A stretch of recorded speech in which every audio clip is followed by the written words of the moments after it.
Well, Corazon de Parranda is coming this weekend as the National Parang Association of Trinidad and Tobago lets our junior parang bearers shine bright.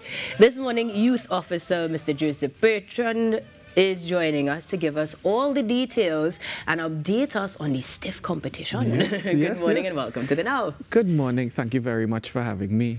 Always a delight to have you because it's always something either to add to our calendar or at least about our cultural variety of things. This time it is the season for parang, and last time around, out of the last competition, that is, we would have had primary school and secondary school winners. So this year is no different, hence 2 days, the 16th and the 17th. 16th and 17th. Are you ready? I am. Okay.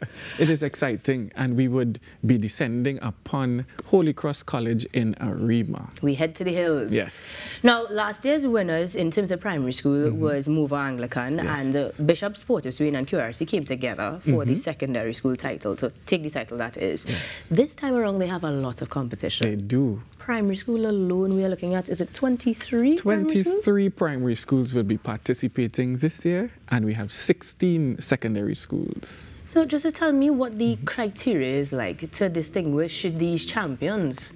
So the purpose of the competition, firstly, is to expose the children to the traditions of Parang. So the criteria is based around the traditions. So we're looking for the traditional music, the aguinaldo in particular, and also looking at the storyline that is being told, the nacimiento, the birth of Jesus Christ, or the annunciation of the birth of Christ, the annunciation. And looking at the manner in which the instruments are used and how the story is told. Those traditions we look for, and of course, the spectacle. Yes. Right, and that comes down to everything from costuming to the actual performance itself. Correct. So that we know these schools have been practicing. It's not something you can just pick up and do just anytime soon. Very but true. In terms of the registration and that sort, how early was that done? Also, the registration began in September, actually. And the information came out and so forth. And at this junction, I'd like to thank the teachers and the parang mentors who go into the schools week after week to help prepare our youth in parang. I'm glad that you are being thankful. That's a theme we've been echoing all morning. But I imagine there are partners that help to make this possible as well, yes? Yeah. So we have persons who have privately sponsored as well. And we're working on sponsorship with Flavorite and also with the Ministry of Education. Sounds about right. Two apt sponsors, because who doesn't love some ice cream? Now, in terms of what we're going to experience on the competition days, of course, you can go to support your single school on that particular day, but you can also attend both, right? Of course. So walk us through what it's like. So you come in, it is $60 for adults, $20 for children, and when you come in and you enjoy the parang, enjoy what the children have to offer. In terms of our traditions in parang, it is an amazing display of talent, amazing display of the parang itself. So we're looking forward to an amazing time, and we have booths and food on sale, etc. That is a given. Definitely festive. And in Arima, up on the hill, beautiful views as well. Yes, Holy Cross is picturesque. And it holds a lot of history. And you were telling me before, a big part of what this endeavor hopes to achieve is to educate the youngsters about the historic importance of parang. Yes. Apart from performing it, are there other ways they're going to derive that information? Yes. So, firstly, the competition honors a icon in parang. This year, quite fittingly, we are honoring the contribution of Holly Bitodia Jr. In Arima. And in Holy Cross, Holy Cross Old Boy. And we also taking that a step further, where these participating schools have to do a little bit of research and so on. And they too have to present on an icon in parang or the composer of their song. Yes, just before they actually do the performance. Okay, quite the prep indeed is necessary for this one. So that September registration time was necessary. Now, you've told us in terms of cost of tickets, the difference between adults and students. But in terms of getting them, are we paying at the door? We can do in advance? Yep, paying at the door. Paying at the door. And in terms of those titles, they will be earning the title of the National Junior Parang winners, yes, both for primary and secondary. Yes. What happens beyond the competition, though? So beyond the competition, the National Parang Association is working towards having parang throughout the year. We understand completely that parang seems to be seasonal. Right. However, there are only two particular songs that deal with Christmas music, right? And that is the Annunciation and the Birth of Christ. Right. Almost everything else is secular or things for birthdays and christening, etc. So we're working on that as well. And out of the quote-unquote season, we have different workshops and so on that would take us through preparing for the September. That is fantastic.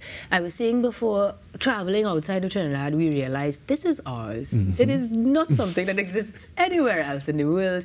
And so it will be a beautiful opportunity for people, not just foreigners, but Trinbagonians as well, to grow to appreciate it even more. And I'm very, very excited about that possibility. Now, it's happening on the 16th and the 17th. The 16th for primary schools. And the 17th secondary. What time are we looking at starting? Starting promptly at 9 a.m. I like that, promptly at 9 a.m. We have 23 primary schools to go through. They'd be singing their one song and also having the presentation as well. Right. So promptly at 9 a.m. Totally understand and same that. thing with the secondary schools. They will be singing two songs. The Annunciation or the Birth of Christ and Nacimiento Annunciación, and a tune of choice, which has to be in the traditional parang style as well. Okay. So traditions all the way through. Is there any way, though, God forbid you can't be here at the actual concert itself, anywhere we could find that online or any streaming happening? We're working on that. We're working on that. We're working on that, yes. And in terms of connecting with the National Parang Association outside of these competitions and for those workshops and other endeavors that are coming in the future, how do we find you? Okay, so all over social media. We have an amazing social media team that is working and working very hard. So all of the social media platforms, the National Parang Association can be found. Now, one of the things that we are seeing is a lot of organizations changing management, changing and innovating the spaces in which they operate.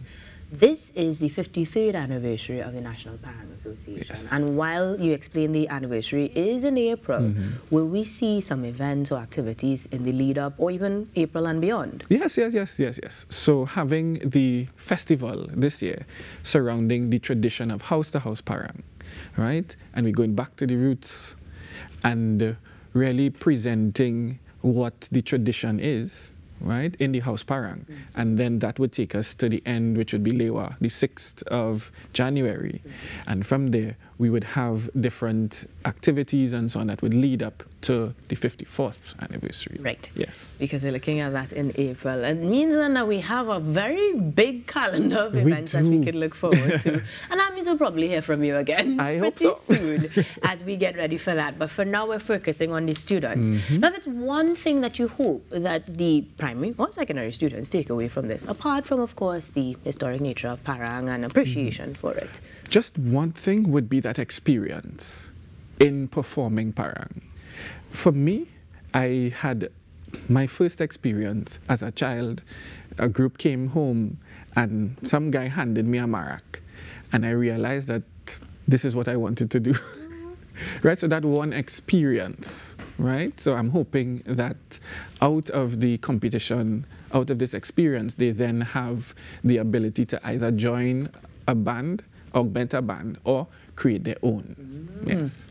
Well, we thank you for continuing to create these spaces for our youth to thrive, and we wish you the best of luck this Saturday and Sunday. We're heading to the hills as we go to Holy Cross College for the National Junior Parang, the National Parang Association's Junior Parang competition. El Corazon, the Parranda is on, and you can be a part of it. But for now, stick around. With these are next on Now.